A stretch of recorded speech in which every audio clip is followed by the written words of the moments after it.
Yo, what's up guys? Idivas here. Behemoth has launched and it was really kicking my ass, so I had to make this build.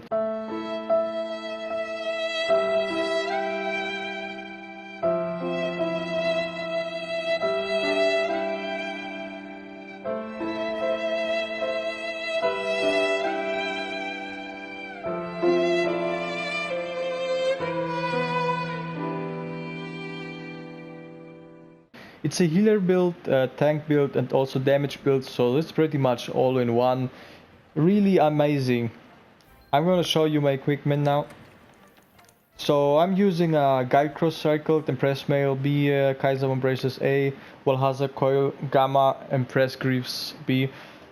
It's actually the same build from my last video, but I've changed some decorations. So let's get to the skills on here.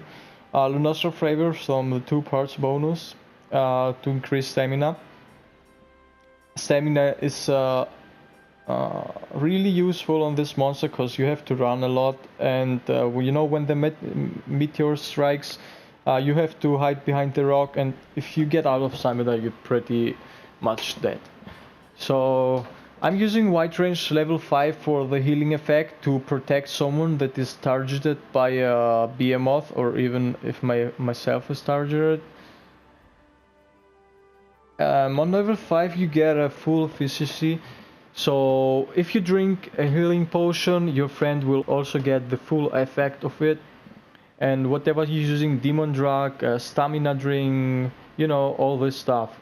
And okay, yeah, attack boost level 4, health boost level 3. Plus 50 health is a must on this monster because it does really a lot of damage. And if you play with plus 200 health, your health bar is so big this monster can't not kill you with 2 shots or even 3 shots. Like, and here we use again Divine Blazing.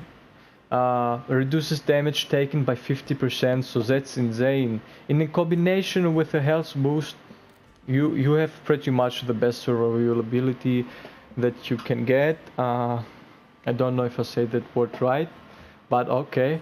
Weakness exploit level 3 for the affinity. So we are at 55. I think the daggers got 5% affinity or something. I don't know. Peak performance. This is not a must. You can use whatever other skill you want on this one. You can replace it.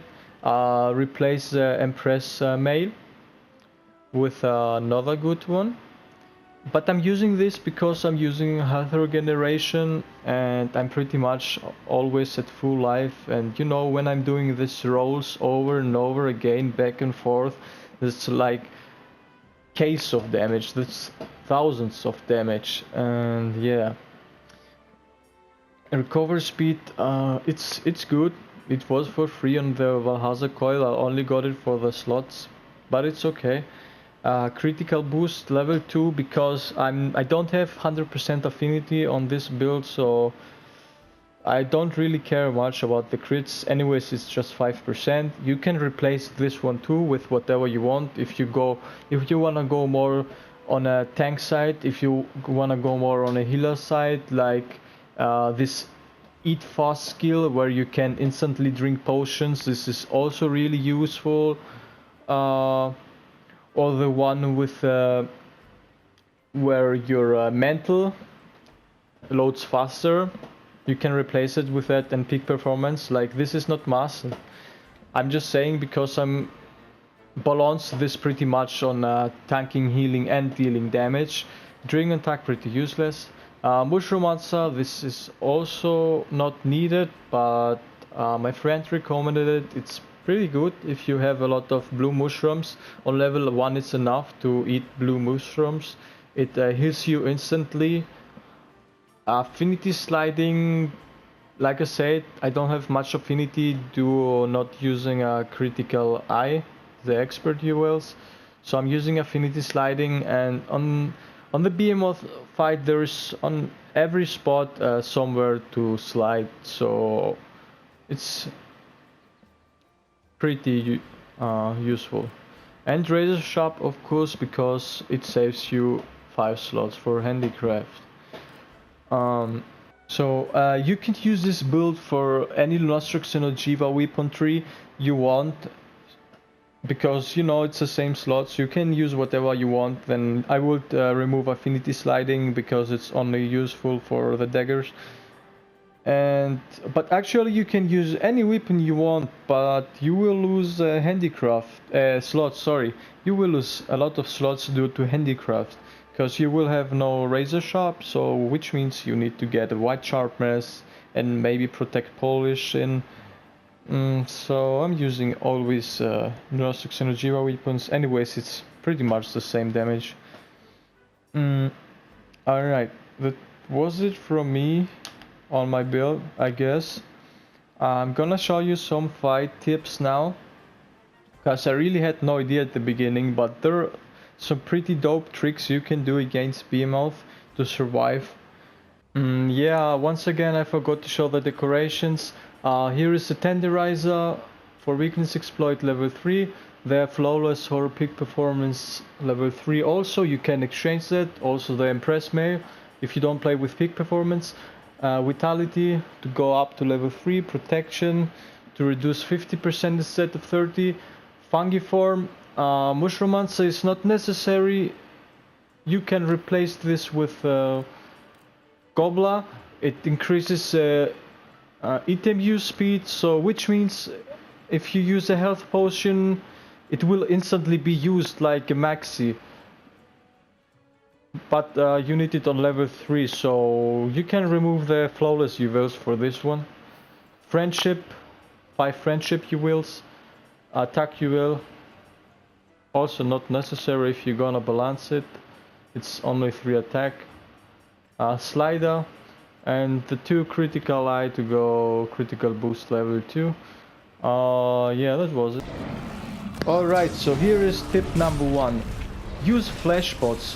When the monster is using this Charbididis or whatever the name is, it sounds like a sexual disease, but yeah, use the flash pots. It's gonna interrupt it to 100%, and you can do it as many times you want. Also, tip number 2, don't ever stay close to meteors, cause this is gonna happen, and if you have no meteors to hide behind, you're pretty much fucked. Sorry for the word usage, but that's it. Like, look at this. Nothing to hide. All you can do is jump, but the timing is really hard, so you're pretty much dead. Tip number 3, stay close to the rocks, because there were people that were standing like 1 meter or a half meter away from it and they died, and because of them we had lost the match. Not in this case, but still it's not cool. Like, the more lives you have, the easier you will win at the end. Also, if you're using daggers, use the advantage of sliding, so you get 100% affinity if you do that almost. And it deals a lot of damage, like seriously, it's a lot of damage. Is it if you do that back and forth all the time? With 4 players we have finished it in 15 minutes. I think the fastest one was in 12 minutes. Yeah. And the meteor pretty much strikes always at the same spot. Well, it actually strikes every time on the same spot, so be sure you know where the meteors are placed, because it will take you time to run there, and he does it really fast. You don't want to lose at the end. It happened to me that a guy was standing there and he thought he's behind the rock and he just died. Alright guys, thank you so much for watching. I hope the build could help you and the tips.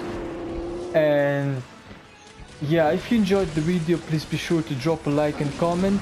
I read every comment, every feedback is appreciated. And if you don't want to miss any content from me, be sure to turn on notifications and subscribe to my channel. See ya!